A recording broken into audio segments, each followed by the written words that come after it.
Salut à toutes et à tous, aujourd'hui on se retrouve sur une petite vidéo sur des annotations personnelles et des observations sur le jeu Seven Days to Die par rapport à notre construction coop à mon pote et moi. Donc tout d'abord je voulais vous parler de tout ce qui est, allez hop, ouvre-toi, ça aidera pour plus tard, de tout ce qui est largeur d'un cube, que ce soit par exemple pour cette entrée ici. Donc là je vais vous présenter directement le problème qu'on a rencontré ici. C'est que c'est pas de leur faute, mais les gros n'arrivent pas à passer ici, dans une entrée d'une largeur d'un cube.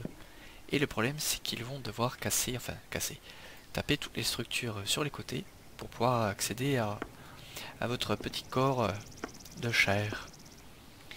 Donc nous, on l'a vu directement avec les wood pillars. Ça prend très vite, enfin ça montre très vite où est-ce que ça a pris des coups, sinon ça pète très rapidement. Donc essayez sur les côtés de mettre quelque chose de très résistant. Ou alors si vous voulez faire un truc un peu comme nous on a voulu faire un peu visuel, ben préparez-vous à stacker les woodlogs, enfin tout ce qui est ressources pour pouvoir les refaire. Après, autre souci que l'on a vu sur cette histoire de largeur d'un cube, c'est sur ce qui nous a pris le plus de temps, c'est dernière fois où on a joué, c'est la fosse ici. Donc la fosse qui est d'une hauteur de 4 ou 5 cubes, je me souviens plus trop, et d'une largeur de 1, ne permet pas à tous les zombies de taper dedans. Ce qui a amené à ce petit désastre juste ici. Ça a été cassé. Alors, ce dont on a conclu, nous, c'est qu'il y a dû avoir un gros, oui c'est toujours de leur faute vous allez me dire, ou un rampant qui ont le corps très long.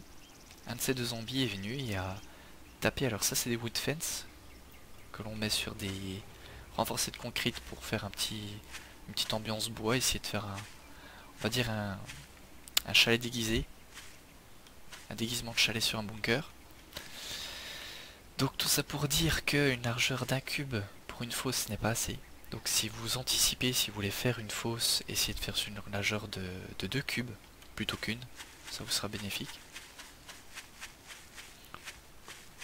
Après, on a changé aussi les pics ici. On avait des wood spikes. Donc les wood spikes, vous les faites avec des sticks. Et le problème, c'est que comme vous l'aviez vu dans la dernière vidéo, il me semble c'était tuto du jeu, les zombies marchaient dessus, il y avait un bruit, on entendait vraiment le pas sur du bois, mais ils prenaient 0 damage. Donc on a tout enlevé et on s'est aperçu que si vous ne les réparez pas tout le temps en fait, vous allez avoir différents wood spikes. Donc ça c'est le wood spike de base. De ce qu'on a enlevé, il y avait des trashheads, des weekends et des damaged. Alors ce que je présume c'est qu'en fonction du burn time, vous allez voir en fait lequel a le besoin de plus de réparation. Donc nous on a tout enlevé et puis on va brûler pour faire fondre, on va pas se casser la tête parce que entre les trucs random qui marchent une fois sur deux, ou nous on a testé, on a marché dessus, ça nous mettait mi-vie si on bougeait plus pendant 3-4 secondes dessus.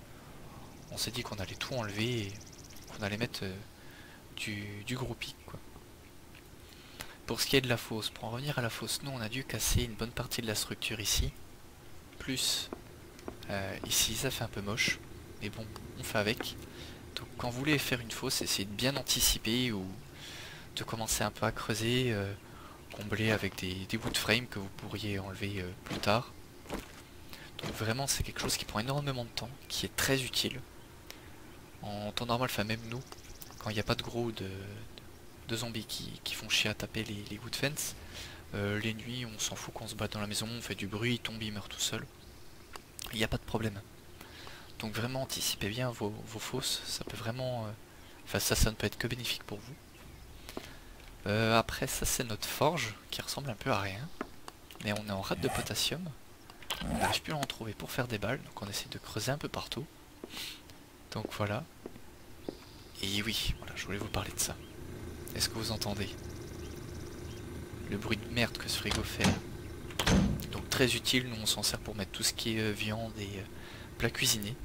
Mais si vous le mettez dans une pièce à vivre, vous allez entendre ce bourdonnement là tout le temps.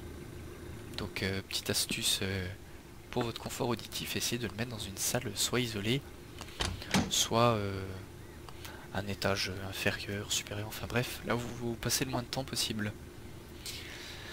Alors pour ce qui est... Ah oui, alors ça je voulais montrer.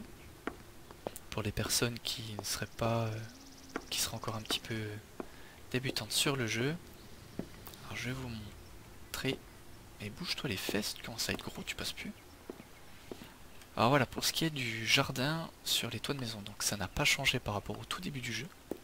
Vous prenez de la fertile dirt, alors que vous upgradez avec une houe, là où je l'ai pas sur moi, mais c'est un outil comme ceci avec le métal qui est en angle droit ici, qui vous permet de rendre de la terre normale fertile et de planter des graines dedans. Vous n'avez juste ensuite qu'à prendre un seau, ramener de l'eau pour que tout soit irrigué. Pardon. Et ensuite, ben, les champs sont faisables sur les toits des maisons, à condition que ça soit, on va dire, pas abrité, que le soleil puisse taper directement dessus. Donc ça vous permet, donc là je vais en prendre, je vais vous montrer juste après, de faire des patates et du maïs sans trop de problèmes. Nous on en a des stacks à foison. Ce qui vous permet de faire seulement avec patates et maïs. On va fermer, il va faire un peu nuit. Hop. Donc seulement avec patates et maïs, ça vous permet de faire... Alors moi j'appelle ça une tourte, mais ce n'est pas réellement une tourte, c'est un plat végétarien. On va en enlever une. Et ce plat végétarien qui n'a l'air de rien pour son craft, vous remet en stat, alors c'est celui-ci, 5 de vie, 20 pour ce qui est de la faim et 25 pour l'hydratation. Par rapport au Vénition qui lui, en founesse, redonne 40. Il y aura juste ça en différence. Alors, on va juste en prendre un, histoire de se remettre full. Par contre, ça sent. Évitez de vous balader avec. Hop. Voilà, niveau bouffe et soif, ça remet vraiment full. Pour ce qui est du Vénisson. Après, la végétarienne, elle donne juste 22 moins pour ce qui est de la faim, mais c'est vraiment quelque chose qui est très très pratique. Quand vous faites des travaux à la maison ou quoi que ce soit. En plus, c'est pas difficile, hein. Une fois que vous avez des graines de maïs et de patates, vous faites vos champs, vous faites ça très rapidement, il faut juste de l'eau. Donc voilà, vraiment simple à faire et... Oups, pour les stats que ça redonne, c'est vraiment utile. Donc voilà, petite vidéo sur les derniers trucs que nous on a vu avec mon compagnon de jeu, qui peuvent être très pratiques si vous le savez à l'avance. Donc j'espère vous avoir été utile pour vos prochaines constructions, prochains crafts et prochaines heures passées dans 7 Days. Sur ce, je vous dis bon jeu et à plus.